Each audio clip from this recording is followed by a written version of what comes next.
우리가 함께 나눌 말씀의 주인공은 누구일 것 같나요, 여러분? 아브라함입니다. 아브라함 여러분 잘 알죠? 몇 주 동안 아브라함을 집중적으로 생각해 보려고 합니다.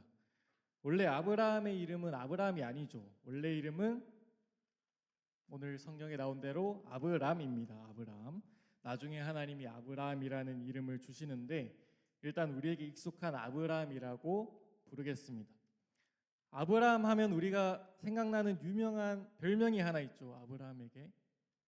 어떤 별명이 있을까요? 아브라함의 별명. 뭐뭐의 조상. 뭐뭐의 조상. 처음 들어봐요? 사람의 조상? 다윗의 조상? 예수님의 조상? 자, 아브라함의 별명은 믿음의 조상입니다. 믿음의 조상. 믿음의 조상. 그래서 아브라함을 생각하면 우리가 뭔가 우리와는 다르게 뭔가 믿음이 대단할 것 같고 범접할 수 없는 넘사벽처럼 느껴질 수가 있어요. 그런데 사실 아브라함은 그렇게 대단한 사람이 아니었습니다. 아브라함은 처음부터 믿음이 좋았던 사람이 아니었어요. 아브라함도 하나님을 의심했던 적이 있었고 하나님을 믿지 못하고 자기 힘대로 살려고 했을 때도 있었습니다. 그런 아브라함의 믿음이 서서히 조금씩 자라나서 훌륭한 믿음의 사람이 되었던 거예요. 그러니까 우리가 말씀을 들을 때는 아브라함이 나랑 다른 사람이다라고 생각하지 말고 아브라함의 나를 대입해서 내가 아브라함이다라고 생각을 하고 들었으면 좋겠습니다. 자, 오늘 말씀에서 아브라함이 있던 장소는 세 군데가 나옵니다. 여러분 지도를 보시면 아브라함이 있던 장소가 세 군데가 나오는데 맨 오른쪽에가 보이나요? 뭐라고 적혀있죠? 맨 오른쪽에 동그라미 쳐놓은 안 보여요? 자, 저기 우르라고 보이죠? 우르 그리고 중간에 하란 그리고 맨 왼쪽에 보면 가나안 이렇게 세 군데가 오늘 나오는 장소입니다. 여러분 이 세 군데가 중요하니까 잘 기억을 해두세요.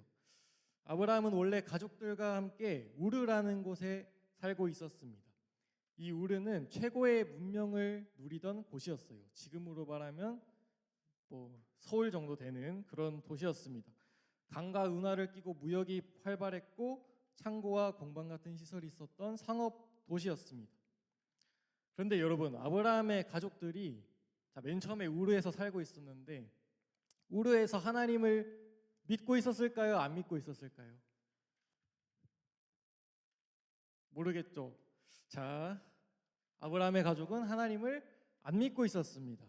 자, 여호수아 24장 2절 말씀에 보면 이렇게 말하고 있어요. 이스라엘의 하나님 여호와께서 이같이 말씀하시기를 옛적에 너희의 조상들 곧 아브라함의 아버지 나홀의 아버지 데라가 강 저쪽에 거주하여 다른 신들을 섬겼으나라고 합니다. 아브라함의 아버지 이름이 데라이거든요. 데라. 근데 데라는 다른 신들을 섬기고 있었다라고 말하고 있습니다. 데라가 이방 신들을 섬겼으니까 아브라함을 포함한 가족 전체도 다 하나님을 모르고 있을 가능성이 많았어요. 아브라함은 하나님을 알기 어려운 환경에서 자라났습니다. 그런데 하나님께서 그런 아브라함에게 나타나셔서 말씀하셨습니다. 우리 사도행전 7장 2절 3절 말씀 함께 읽어보겠습니다. 시작. 우리 조상 아브라함이 하란에 있기 전 메소보다미아에 있을 때에 영광의 하나님이 그에게 보여 이르시되 내 고향과 친척을 떠나 내가 내게 보일 땅으로 가라 하시니. 아멘.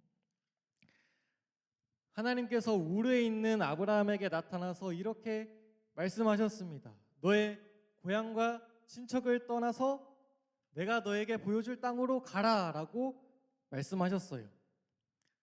이 말을 들은 아브라함이 무슨 생각을 했을까요?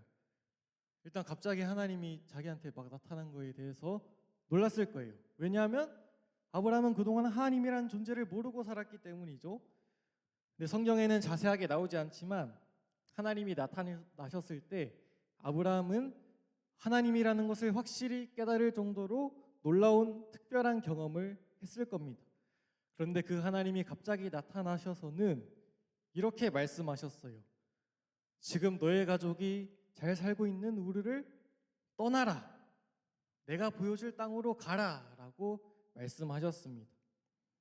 하나님은 아브라함에게 어디로 가라고 목적지를 알려주시지 않았습니다. 또 서울을 떠나서 부산으로 가라, 대구로 가라 이렇게 말씀을 하시지 않고 내가 보여줄 땅으로 가라고 말씀하셨어요. 그래서 아브라함이 어떻게 했을까요? 아브라함은 아마 아버지였던 데라에게 이야기를 했을 겁니다. 아버지, 저에게 하나님이라는 분이 나타나서 저에게 우르를 떠나라고 합니다. 저에게 그분이 보여줄 땅으로 가라고 합니다. 라고 말했을 거예요. 그 말을 들은 데라가 무슨 생각을 했을지는 모르겠지만 창세기 11장 31절에 보면 이렇게 말하고 있습니다. 우리 한 목소리로 함께 읽겠습니다. 시작. 데라가 그 아들 아브람과 하란의 아들인 그의 손자 롯과 그의 며느리 아브람의 아내 사레를 데리고 갈대아인의 우르를 떠나 가나안 땅으로 가고자 하더니 하란에 이르러 거기 거류하였으며. 아멘. 아브라함의 말을 들었던 데라는 온 가족을 이끌고 결국 우르를 떠났어요. 그리고 어디로 가는지는 모르지만 그들은 하란까지 오게 됩니다. 아까 지도에서 봤죠. 지도를 다시 보겠습니다. 하란까지 도착을 하게 되었습니다. 그런데 여기 중간에 있는 하란에서 데라와 아브라함 가족은 더 이상 나아가지 못하게 돼요. 하란에서 멈추게 되었습니다. 왜 그런지 성경은 이유를 잘 말해주지는 않아요. 하란이 먹고 살기 좋았을 수도 있고 아니면 하란을 떠나가는 길이 험했을 수도 있고 아버지 데라가 나이가 많아서 여행을 하기 힘들 수도 있었습니다. 무슨 이유 때문인지는 몰라도 데라와 아브라함 가족은 하란에서 멈추게 되었어요. 하란에서 오랜 시간을 머물게 되었습니다. 그러다가 어느 날 데라가 죽게 됩니다. 아브라함의 아버지였던 데라가 죽게 되었어요. 그리고 나서 하나님께서 아브라함에게 다시 찾아와서 말씀하셨습니다. 창세기 12장 1절 말씀 전도사님이 읽겠습니다. 여호와께서 아브라함에게 이르시되 너는 너의 고향과 친척과 아버지의 집을 떠나 내가 내게 보여줄 땅으로 가라. 하나님이 처음에 우르에서 하셨던 말씀을 또 다시 하셨습니다. 너의 고향과 친척을 떠나 내가 너에게 보여줄 땅으로 가라 라고 말씀하셨어요. 하나님은 하란에서 다시 아브라함을 부르셨습니다. 그 말씀을 듣고 아브라함이 어떻게 했을까요? 하란을 떠났을까요? 안 떠났을까요? 자, 오늘 말씀을 보면 떠났다고 나옵니다. 4절에서 5절 말씀 함께 읽어보겠습니다. 시작. 이에 아브라함이 여호와의 말씀을 따라갔고 롯도 그와 함께 갔으며 아브라함이 하란을 떠날 때에 75세였더라. 아브라함이 그의 아내 사레와 조카 롯과 하란에서 모든 소유와 얻은 사람들을 이끌고 가나안 땅으로 가려고 떠나서 마침내 가나안 땅에 들어갔더라. 아멘. 아브라함이 하나님의 말씀을 듣고 하나님의 말씀을 따라서 75세의 하란을 떠났고 마침내 가나안 땅에 들어갔습니다. 하나님은 아브라함을 계속해서 부르셨고 아브라함은 하나님께 순종해서 마침내 가나안 땅으로 들어가게 되었습니다. 자, 여기서 우리가 생각해 볼 문제가 있습니다. 지도를 다시 볼게요. 자, 전도사님이 아까도 말했지만 아브라함은 분명 초짜 믿음이었습니다. 믿은 지 얼마 안 된 사람, 하나님을 믿은 지 얼마 안 됐어요. 원래 하나님을 믿지 않고 있었는데 갑자기 하나님이 나타나셔서 너의 고향을 떠나서 가라고 하니까 간 거예요. 그런데 여러분, 아브라함은 도대체 뭘 믿고 떠났을까요? 뭘 믿고 우르를 떠나서 하란으로 가고 뭘 믿고 하란을 떠나서 가나안으로 갔을까요? 이때 당시에는 인터넷도 안 되고 내비게이션도 안 되니까 내가 지금 가는 길이 맞는지 모르고 내가 지금 어디로 가는지도 모르고 내 위치가 어딘지도 알 방법이 없습니다. 차를 타고 이동할 수 있는 것도 아니고 걸어서 이동을 해야 됐어요. 우레에서 하란까지가 900km고 하란에서 가나안까지가 대략 600km입니다. 절대로 쉽게 이동할 만한 거리가 아니에요. 그런데 아브라함은 뭘 믿고 그렇게 떠날 수 있었던 걸까요? 자, 히브리서 11장 8절 말씀을 보면 아브라함에 대해서 이렇게 말하고 있습니다. 믿음으로 아브라함은 부르심을 받았을 때 순종하고 장차 자기 몫으로 받을 땅을 향해 나아갔습니다. 그런데 그는 어디로 가는지는 알지 못했지만 떠난 것입니다. 라고 말하고 있습니다. 아브라함은 자기가 어디로 가는지도 모른 채로 떠났습니다. 아브라함은 하나님을 제대로 알지도 못했습니다. 그런데 아브라함은 하나님을 믿었어요. 히브리서에서 말하고 있는 믿음은 뭐냐 하면 확실한 증거도 없고 모르는 게 너무 많아도 하나님의 말씀을 신뢰해서 한 걸음을 내딛는 것입니다. 확실한 증거가 없고 모르는 게 너무 많아도 하나님의 말씀을 신뢰해서 한 걸음 내딛는 것. 자, 우리는 믿음이 뭔지 모르면 믿음에 대해서 오해하기가 굉장히 쉬워요. 믿음에 대한 첫 번째 오해는 이런 생각입니다. 다 이해돼야 믿을 수 있다. 내가 다 이해돼야 믿을 수 있다라는 생각. 그래서 이렇게 생각할 수가 있어요. 창세기에서 하나님이 6일 동안 세상을 창조하셨다고 하는데 나는 그게 과학적으로 설명이 되면 믿겠습니다. 노아의 홍수가 진짜 역사적으로 100% 증명이 되면 믿겠습니다. 라는 식의 생각입니다. 내가 납득할 만큼 딱 증거가 쌓여야지 하나님을 믿겠다는 태도예요. 그런데 여러분, 아브라함은 하나님을 그렇게 믿지 않았습니다. 아브라함은 하나님이 왜 우리를 떠나라고 하시는지 다 이해하지 못했어요. 가나안이 어떤 곳인지, 가면 무슨 일이 일어날지 아무것도 모르던 상태였습니다. 그런데도 아브라함은 하나님을 따라 한 걸음씩 내딛었어요. 여러분, 하나님은 우리의 생각과 경험보다 훨씬 크신 분이십니다.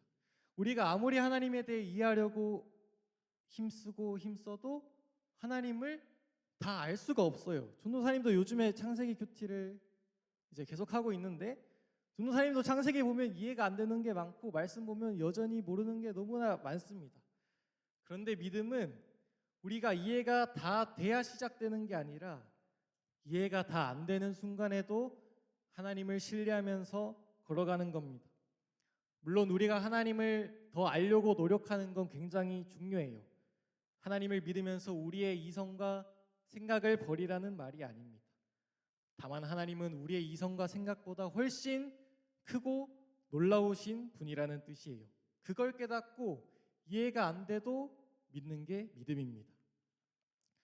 자, 믿음에 대한 두 번째 오해는 이런 생각입니다. 특별한 체험이 있어야 하나님을 믿을 수 있다. 내가 특별한 체험을 해야 하나님을 믿겠다라는 생각이에요. 그래서 이런 말을 할 수 있습니다. 하나님이 내 꿈에 나타나셔서 나에게 직접 말씀해 주시면 제가 하나님을 믿겠습니다. 하나님이 저에게 환상을 보여주셔서 하나님이 눈에 보이면 믿겠습니다. 저한테 기적이 일어나가지고 갑자기 통장에 1억이 들어오면 하나님을 믿겠습니다라는 생각입니다. 눈에 보이고 몸으로 느낄 만한 사건이 있어야만 하나님을 믿겠다라는 태도예요. 물론 하나님은 때때로 우리에게 특별한 경험으로 찾아오시기도 합니다. 하지만 여러분, 믿음의 뿌리는 체험이 아닙니다. 믿음의 뿌리는 체험이 아니에요. 믿음은 눈에 보이는 것에서 시작하는 게 아닙니다. 믿음은 하나님의 말씀에서 시작되는 겁니다. 그래서 성경은 이렇게 말합니다. 로마서 10장 17절 말씀을 함께 읽어보겠습니다. 시작.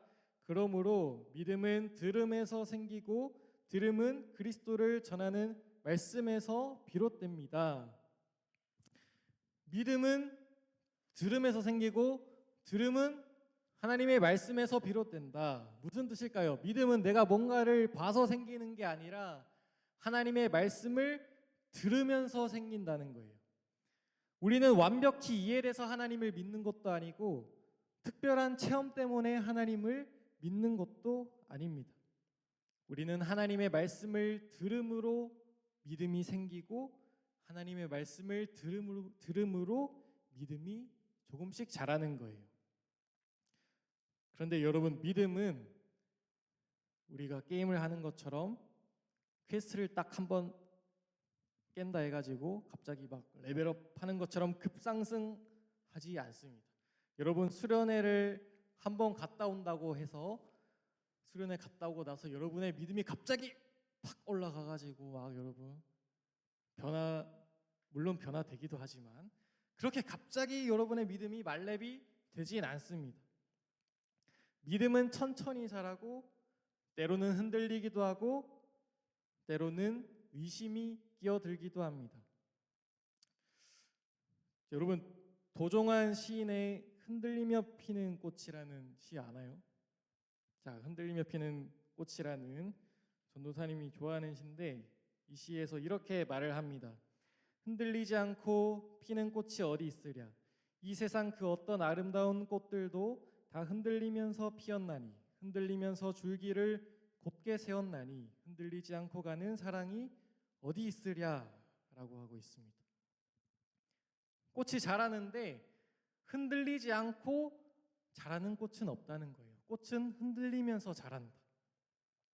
우리의 믿음이 자라는 것도 꽃이 자라는 것과 같습니다. 꽃이 피는 것과 같아요.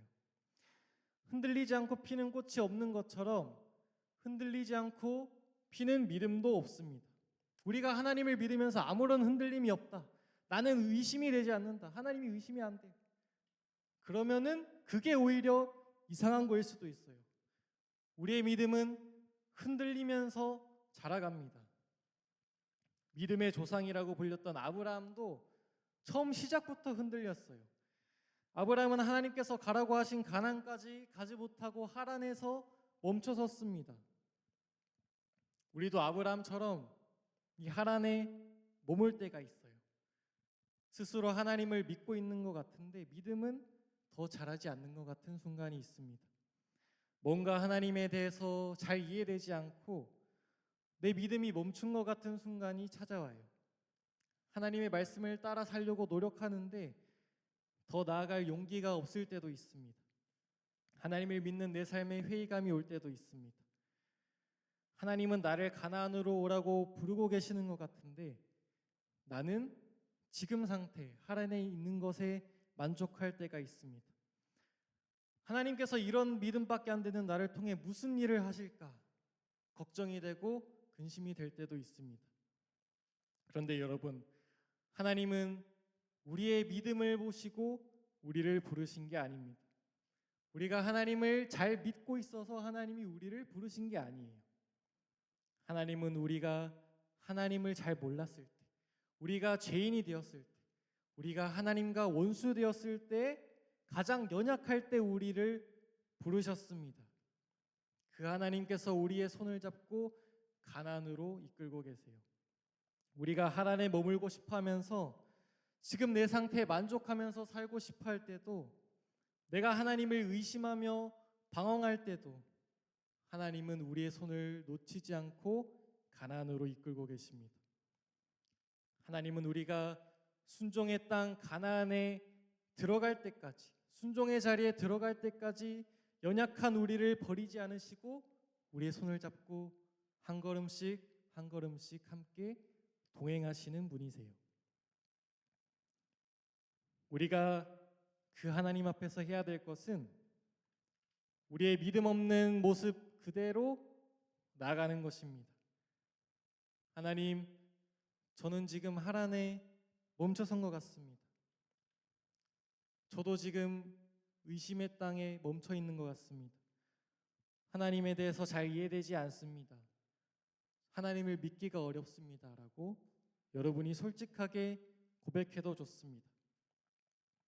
그러나 우리의 손을 잡고 계시는 하나님께서는 멈춰 있는 우리를 한 걸음씩 한 걸음씩 우리의 손을 잡고 인도하셔서 마침내 순종의 땅 가나안에 이르게 하실 것입니다. 우리 중등부 친구들이 언제는 이 하란의 땅을 지나서 의심의 땅을 지나서 여러분이 순종의 땅 가나안에 이르게 되기를 간절히 바랍니다. 우리 함께 찬양하고 기도하겠습니다. 우리의